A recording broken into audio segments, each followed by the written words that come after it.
Hello, YouTube. Welcome back to this dividend portfolio. Just a reminder, this is not financial advice. This is simply entertainment, and I'm trying to show what a potential dividend portfolio could do. So we're going to just do an October update. October is officially over. And if you've been following this fund, we've been watching the fund grow over time. I have been adding with automatic weekly buys. And the purpose of this is to try to create an income generating type of fund that can pay dividends in the long term. So the yellow column here is all of the dividends we've been getting, and down here I have all the different funds in the account, and we're going to do some kinds of summaries and stuff here. But anyways, good news. So October we hit $379, and that is our highest monthly yet. And I can see on this chart on the right, these are the totals for these different months. So by far the biggest dividend paying month so far.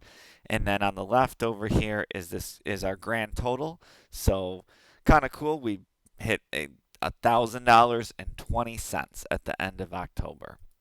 So that's pretty cool.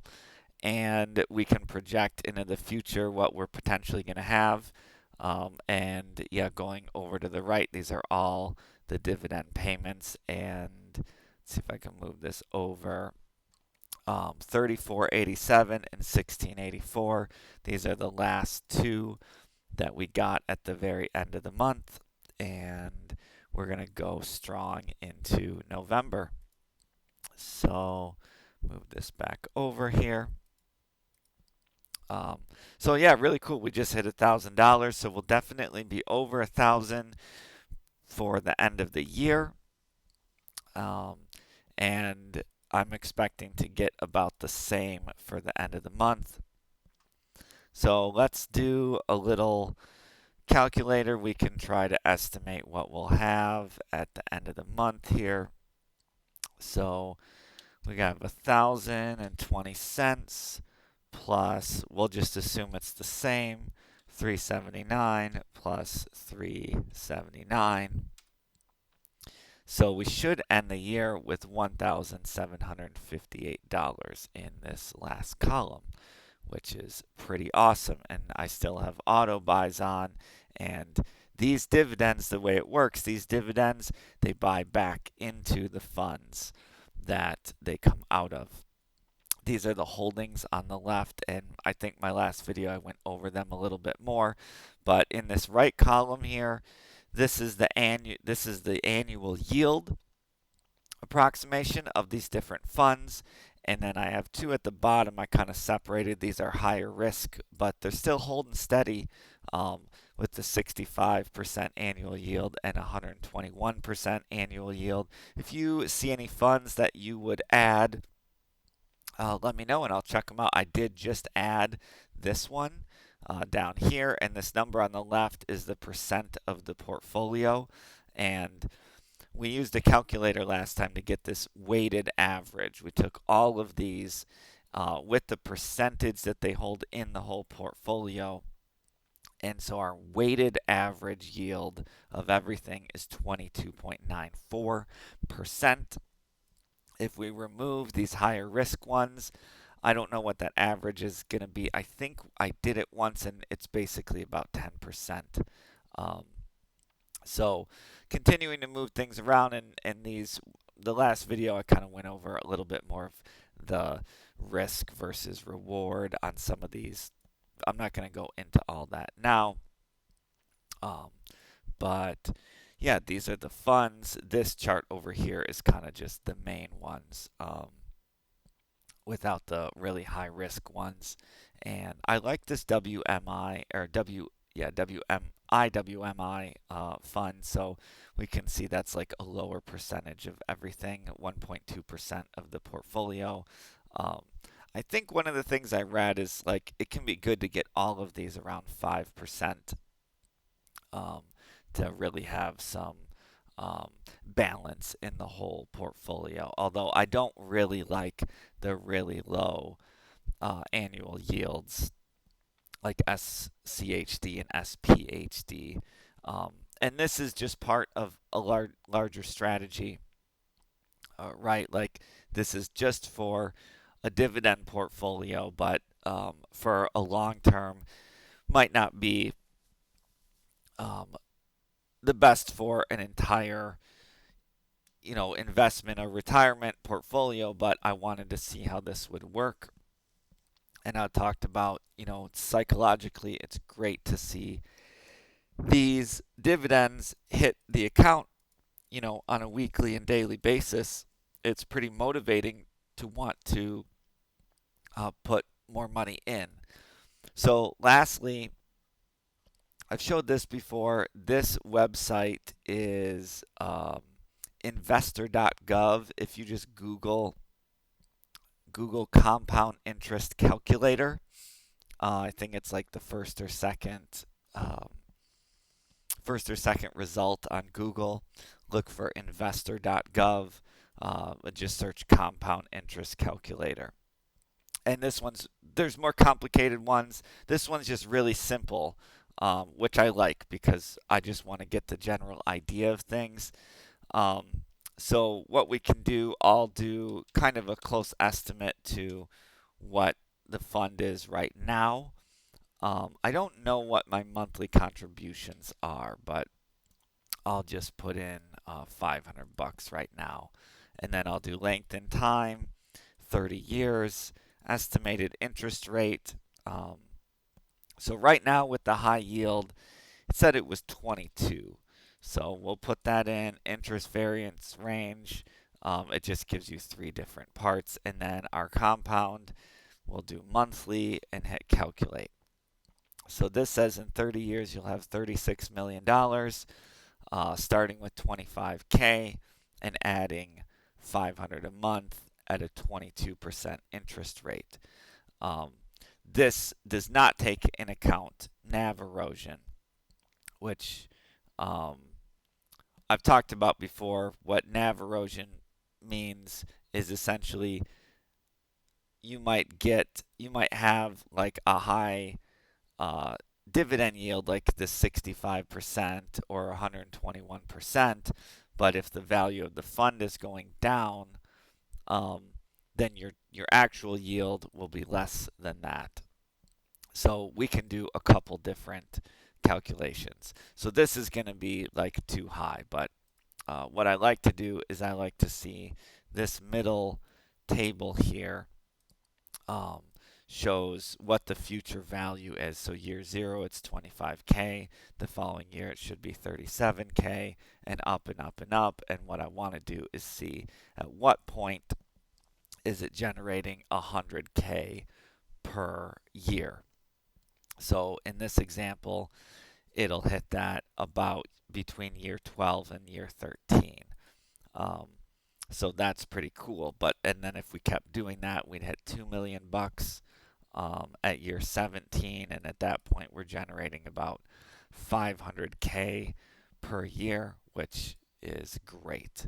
Um, so let's do something a little bit more reasonable. Let's put in the interest rate at 12%. Um, that could take into account some of the NAV erosion and etc. But I'm going to put this up to monthly contribution of 1,000 a month. Thing is, when you do this higher monthly contribution, um, you do need to, when you're looking at this table, the difference between the 2 years, then you need to minus out your contribution to see what the actual growth is. But I'll calculate. So this says 4 million after 30 years. But this is 12% interest rate, which is more reasonable because I want to guess a bit conservatively. So, at how many years? Putting in 1,000 a month. This says we'll hit $1 million at year 19, which is pretty cool. Um, and it looks like year to year, we're going to hit that $100,000 mark. Um, Also between year 19 and year 20, which is pretty cool. And you can see the difference. That's why there's three different tables, this variance. So if we were getting 13% per year, still doing 1,000 per month, we'll hit that thousand or $1 million mark 1 year sooner.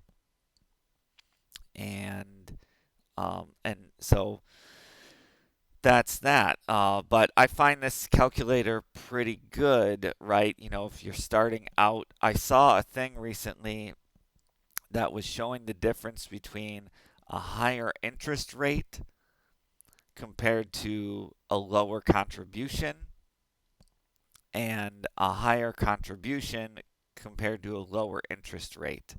And when you're starting out, your initial investment isn't doing as much work because you're getting the money from this interest rate. So, what matters on the front end, let's say we're just starting with $1,000, um, and let's say our interest rate is 1%, or we'll do 2% per year. I don't know what the variance is going to do. If we're contributing $1,000 a month, and I calculate, this is a really low, this is a 2% interest rate. So you can see it doesn't really have that curve. In 20 years, it'll be 296,000. That's doing $1,000 a month. So a lot of the work is being done by this monthly contribution. So you can see, like at year 10, we're at $100,000, or 130, right? Um, Whereas if we let's put in $50,000 here, and then let's change our monthly contribution to only $100 a month. I mean, it's cool to even calculate at $0 a month. But now instead of a 2% interest rate, let's do 12%. So we said, at year 20, it's 200. It's almost 300K at year 20. Um, but if we switch it around and we start with a larger initial investment, and we have a low monthly contribution with a 12% interest rate and hit calculate, let's see what we get. So at year 20, we're a little over double what we would be at. So at year 20. And basically, what I'm trying to show you is when you're starting out, what matters, the interest rate matters less when you're starting out. What you want to do is get the fund larger, right? This year 20 amount is double what it was in the last one, and we were doing $1,000 a month. In this example, we're only doing $100 a month, but we're starting with 50K. So when you're starting out, it's about really growing your base. So when you're starting out, if you're starting out at zero, it's about living frugal and not, making unnecessary purchases, living on the rice and beans kind of thing when you're starting out, because you want to get this initial investment up. Put in $500 here. So when you're starting out, that's when you want to, do things, have roommates, etc., and get that monthly contribution into this higher. And just, I'm worried a lot less about the interest rate in that case. We're still doing investing, So might do like regular S&P 500 or something like that, but we want to get this number bigger, so we care a lot about the monthly contribution, um, because uh, the initial investment isn't doing a lot of work. And yeah, in this case, high monthly contribution is going to grow this bigger. But once this does get, depending on where you're starting out, we can do another one, like let's put 100K in here. Um, but again, we'll just drop it down to $100 a month. Um, if you have, more, once you get this number larger, depending on where you're starting out, then your monthly contribution can be so much less, um, to get, because this money is now like working a lot harder.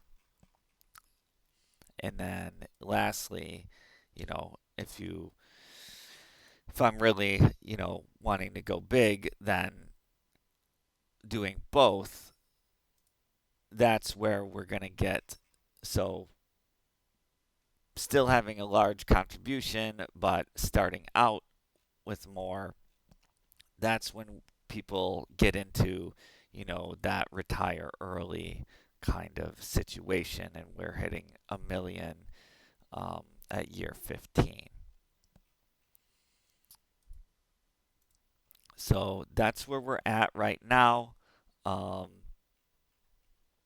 379 for the month of October, and um, should be able to figure out eventually, you know, when is this going to hit $1,000 a month, um, into the whole fund, and that's when, the base amount is really working for us, because that's where we want to get. We want to get, so 379. If we do times 12, this might be what we get next year, through the whole year.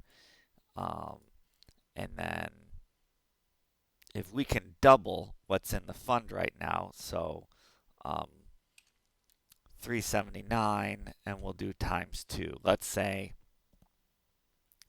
if we were to speed things up, and this time next year, if we have twice as much in the fund, we're at 378 per month. That's where I'm hoping this chart down here will get to, um, 758, and then times 12 months. Now we're almost at 10K. Um, if this were to be at 758, we would need about 50K in the account. Um, so 50K, we'll keep adding $1,000 a month, and interest rate, etc. So in this case, looking at 17 years to hit a million. So, anyways, thanks for following. And yeah, again, if you know about this stuff, and you see other good funds that I'm missing, that I should take a look at, again, the last video I just added this IWMI, and we'll be looking at how that does. And some other videos I've shown some of the performance on these, and quite a bit of them, in addition to the annual yield, are in the green, which is pretty good. So happy with all of that, and hopefully this helps inspire somebody to also take a look at whether they can add this strategy. I know that there's some criticisms about this kind of thing, and some people think, um, you shouldn't think about this type of strategy whatsoever until you're actually ready to retire, um, which makes sense. When you look at what's really doing the work is once your initial investment gets higher. Um, I kind of look at it as, doing something is better than nothing. And probably a strategy like this should be or could be part of, a larger strategy, having these dividend based funds balanced with types of investments have that are not based on dividend yields and instead, just based on growth. So that's the update, and look forward to seeing where we get in November and December, and maybe we'll hit $400 a month by the end of the year. That'd be pretty cool.